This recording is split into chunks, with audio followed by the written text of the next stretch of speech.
ఐరావతేశ్వర దేవాలయం. ఈ పేరుతో ఒక టెంపుల్ ఉందని నాకైతే ఇంతవరకు తెలియదండి. నాలా మీరు కూడా ఉన్నారా?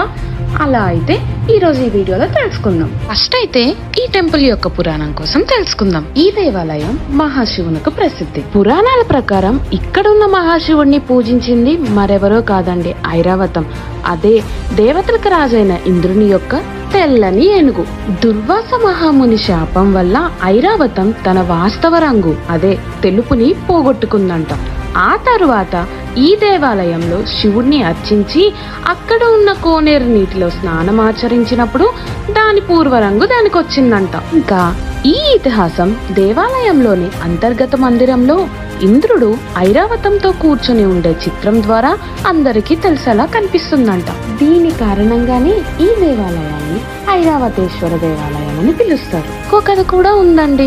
అదేంటంటే నరకాధిపతి అయిన యముడు కూడా శివుణ్ణి ఇచ్చట అర్చించినట్లు తెలుస్తుంది మనకి. ఐరావతం ఎలా అయితే ఒక మహాముని శాపానికి గురైందో అలానే యముడు కూడా ఒక మహర్షి శాపానికి గురయ్యారు. శాపం వల్ల ఐరావతం తన వాస్తవ రంగుని కోల్పోతే ఇక్కడ యముడు మహర్షి శాపం వల్ల శరీరమంతా మంటలు మండుతున్నప్పుడు కలిగే బాధ ఎలా ఉంటుందో ఆ బాధ ఆయనకు తెలియాలని శపిస్తారు. ఆ బాధను పోగొట్టుకోవడానికి ఆ యమధర్మరాజు అక్కడ ఉన్న కోనేరులో స్నానం ఆచరించి తరువాత స్వామివారికి దేవాలయంలో అర్చన చేసినట్లు తెలుస్తుంది. ఇలా చేయడం ద్వారాన ఆ యముడు తన శాపం నుండి విముక్తుడయ్యాడు. అంతేకాకుండా ఆ యముడే ఆ కోనేరులో స్నానం చేసిన కారణంగా ఆ సరస్సును యమతీర్థం అని పిలుస్తారు. ఈ దేవాలయంలో శిల్పకళ చాలా విశిష్టమైనది.